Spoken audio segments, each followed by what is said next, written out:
May 18 kadagkong kumpanya sa mina nga nag-operate dinhi sa Caraga Region.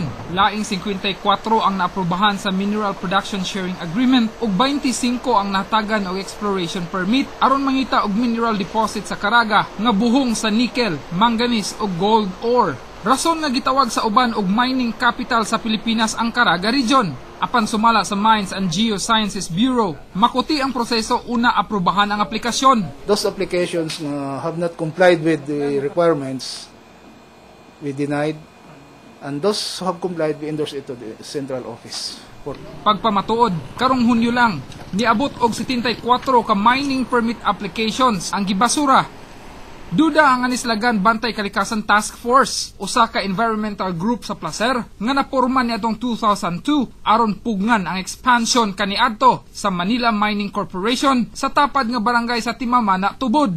Bakit yung silangan binigyan nila ng permit? Samantalang yung namin reklamo almost 11 years na.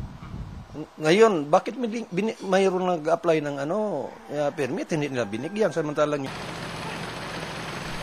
Tuig 2009 gibasol sa Abacataf ang Canadian-based multinational nga kumpanya sa mina sa nahitabong mud flow sa ilang panguma. Nahadlok sab sila sa mahimong epekto sa supply sa tubig sa Placer nga sa ila nagikan. Number one, anong problema namin, yung potable water namin.